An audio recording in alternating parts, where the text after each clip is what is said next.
بسم اللہ الرحمن الرحیم.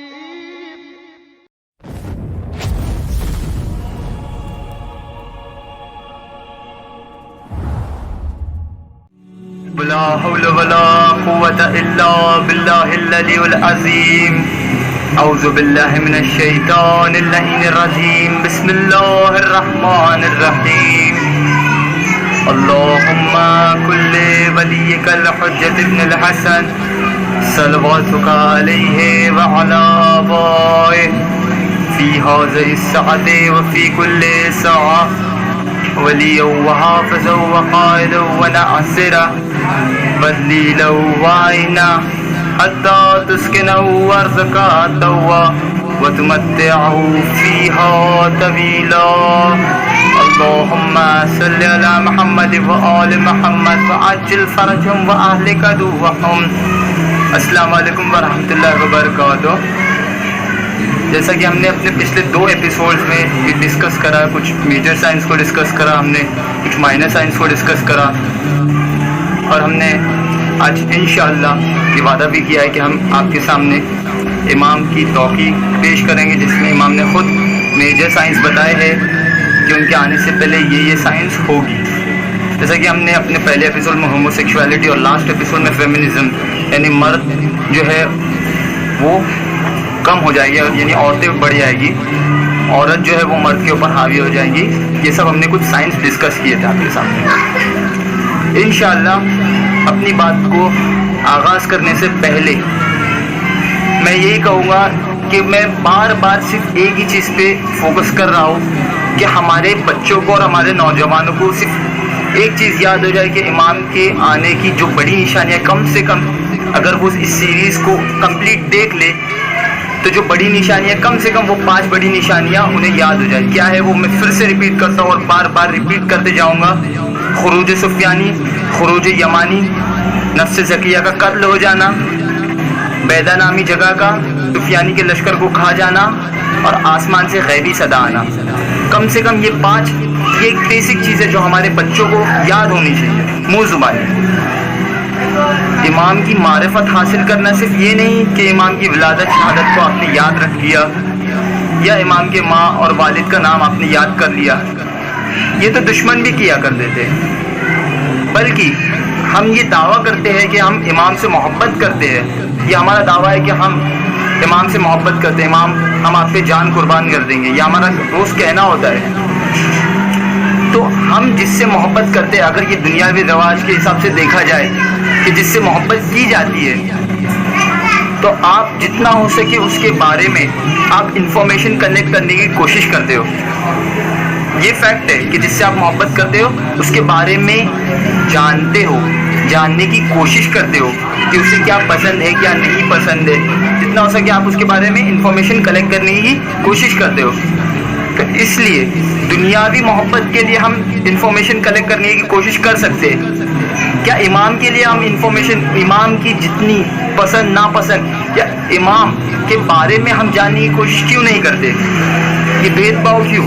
اس میں اپنی تقریر کا اسی بات سے، اسی حدیث سے آغاز کروں گا کہ چھٹے امام، امام جعفر صادق علیہ السلام فرماتے ہیں جو ہمارے قائم کی ظہور کی دعا کرتا ہے، یعنی جو ہمارے قائم کی ظہور کی دعا کرتا ہے ہم اس کے حق میں دعا کرتے ہیں. یعنی امام مہدی کے ظہور کے لیے اگر آپ دعا کرو گے، اہل بیت علیہ السلام آپ کے حق میں دعا کریں گے. یہ خود امام کی حدیث ہے، یہ معتبر ہے، چھٹے امام کی حدیث ہے. یعنی آپ کا یہ فریضہ ہے غیبت میں کہ آپ روز صرف زبانی نہیں، دل سے اپنے وقت کے امام کی دعا کیجیے. یہ بہت افسوس کی بات ہے کہ ہمارے یہاں جب بھی مجلسیں ہوتی ہے تو پہلے ساری دعائیں، مجلس جب ختم ہوتی ہے تو پہلے ساری دعائیں مانگ لی جاتی ہے، پھر ہم کہتے ہیں ہمارے وقت کا امام کا ظہور ہو جائے. نہیں، سب سے پہلے یہ تبدیلی آنا چاہیے ہماری مجلسوں میں کہ سب سے پہلے اگر ہم کسی چیز کے لیے دعا مانگے تو وہ ہمارے وقت کے امام کے ظہور کی دعا مانگے.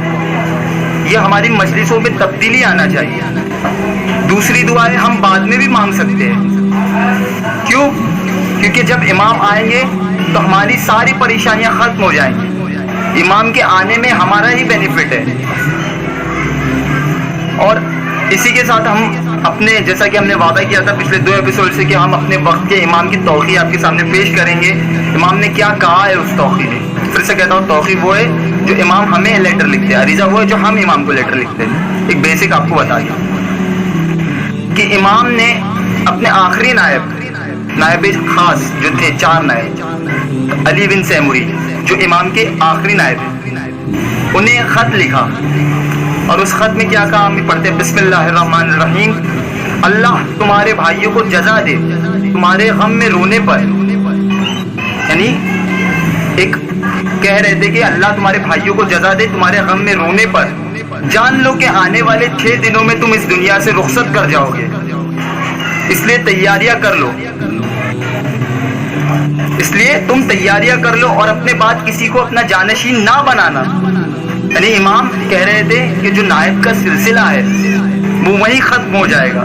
اس کے بعد امام کا کوئی جانشین نہ ہوگا. یعنی جو نائب ہے اس کے بعد کوئی نائب نہ ہوگا. اپنے بعد کسی کو اپنا جانشین نہ بنانا، کیونکہ اب غیبت کبریٰ کا آغاز ہونے جا رہا ہے.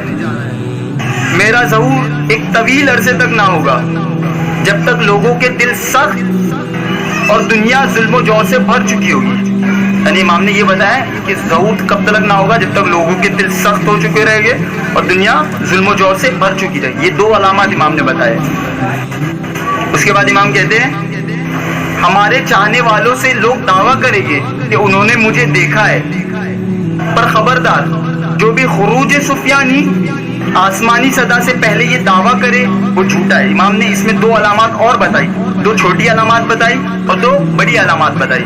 2 minor signs and the other 2 was the major science.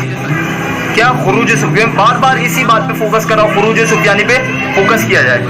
کیونکہ اگر آپ دیکھو گے کہ مڈل ایسٹ میں بار بار گروپس کریٹ ہوتے ہیں. القاعدہ کریٹ ہوا یا طالبان جیسا گروپ کریٹ ہوا 2014 میں، داعش یا ISIS آپ سے کہو.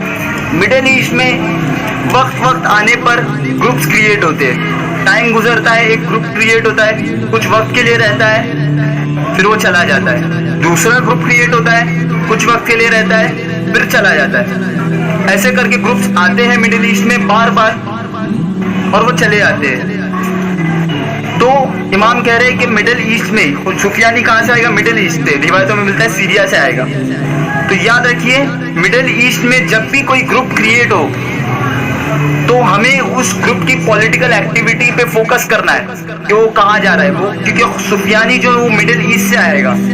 ہمارے جوانوں کو چاہیے کہ صرف دینی علوم کے ساتھ ساتھ وہ پولیٹیکل افیئرس کو بھی کا علم بھی حاصل کرے اور جتنا ہو سکے مڈل ایسٹ پہ فوکس رہے ہمارے جوانوں کا، کیونکہ جو کچھ ہوگا بہت کچھ مڈل ایسٹ میں ہی ہوگا. خود مولا علی فرماتے ہیں ہمارے قائم کے آنے سے پہلے، میں نے اپنے پچھلے ایپیسوڈ میں ذکر کیا تھا، 2 قسم کی موتیں ہوگی، سرخ موتیں، سفید موتیں. Red death and the other one will be white death. سرخ موتیں جنگ سے ہوگی اور جو سفید موتیں ہیں وہ وباؤں سے ہوگی. اب یہاں پہ جنگ اگر آپ دیکھو گے جو پریزنٹ پولیٹیکل سینیریو اس ورلڈ کا وہ کیا ہے پتہ ہے کہ ورلڈ کو اگر آپ آبزرو کرو گے کہ 2 حصوں میں بانٹا جا رہا ہے. اگر آپ دیکھو گے ورلڈ میں 2 گروپس بنتے جا رہے ہیں، جیسا رشیا، چائنا، ایران، ایسے سب ایک گروپ. دوسرا گروپ یہ ہے امریکہ، اسرائیل، انڈیا، فرانس. تو 2 آئیڈیالوجیز کے 2 الگ الگ گروپس بنائے جا رہے ہیں ورلڈ کی میجر پاورز کو لے کر. یہ ایک نشانی ہے کہ بڑا وار ہونے جا رہا ہے. یہ ایک فل پلانڈ وار ہے جس کا آؤٹ کم بھی پری پلانڈ ہے. بیسیکلی اگر آپ دیکھو گے دنیا میں ہر کنٹریز ایک دوسرے سے لڑنے پہ تلی ہوئی ہے، صرف ایک چنگاری کی دیر ہے جو لگے اور ایک ہلکا سی وار سٹارٹ ہو جائے. جیسے آپ دیکھو کہ ریسنٹلی نیوز میں پڑھو گے کہ آرمینیا اور آذربائیجان، انڈیا اور پاکستان، چائنا اور USA، رشیا اور USA، یعنی آلموسٹ ہر کنٹریز ایک دوسرے سے لڑنے پہ تلی ہے. تو یہ جو لڑائی ہے امام کہتے ایک ایسی آگ ہوگی جو پورے آسمان کو کور کرے گی، یعنی ایسٹ سے اٹھے گی جو ویسٹ طرف جائے گی۔ یہ امام اس وقت کے لوگوں کو کیا سمجھاتے کہ نیوکلیئر وار ہوگا؟ امام ایک نیوکلیئر وار کی طرف اشارہ کرتے ہیں۔ تو اس وقت کے لوگوں کو کیا سمجھتا ہے کہ امام نیوکلیئر وار کی طرف اشارہ کرتے ہیں؟ اور یہ ہے کہ جو وائٹ ڈیتھ ہے، جو سفید موتیں ہیں، وہ وباؤں کی وجہ سے ہوگی۔ لیکن کیا یہ وبائیں نیچرل ہے جو ہم دیکھتے ہیں؟ آج ہم دیکھ رہے کورونا وائرس آیا ہے، کیا یہ نیچرل ہے؟ اللہ بہتر جانے، اللہ عالم۔ لیکن ایک بات کہوں گا کہ جو یہ وبائیں ہے، کچھ وبائیں نیچرل بھی آتی ہے، لیکن کچھ وبائیں پری پلانڈ رہتی ہے، جس کے بارے میں پوری پلاننگز کی جاتی ہے۔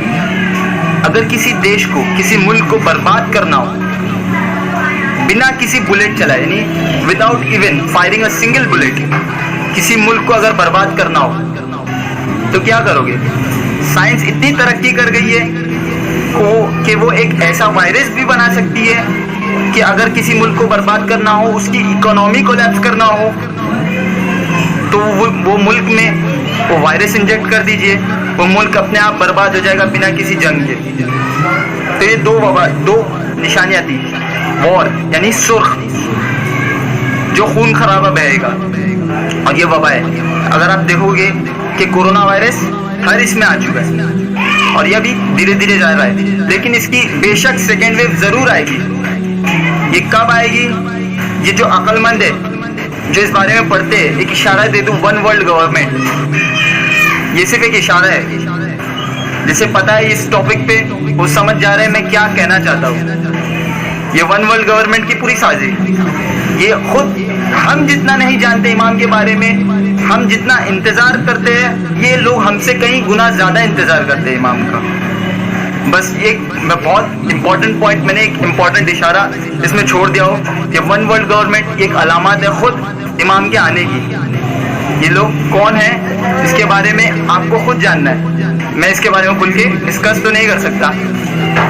انشاءاللہ ہم اپنی اسپیچ کو یہی تمام کرتے ہیں اور خدا سے دعا کرتے ہیں کہ ہمیں موت سے پہلے اپنے وقت کے امام کا دیدار کروا دے اور ہمیں امام کے ناصر و انصار میں شمار فرما، اور ہمارے وقت کے امام کا جلد سے جلد ظہور فرما۔ وآخر دعوانا والحمد للہ رب العالمین۔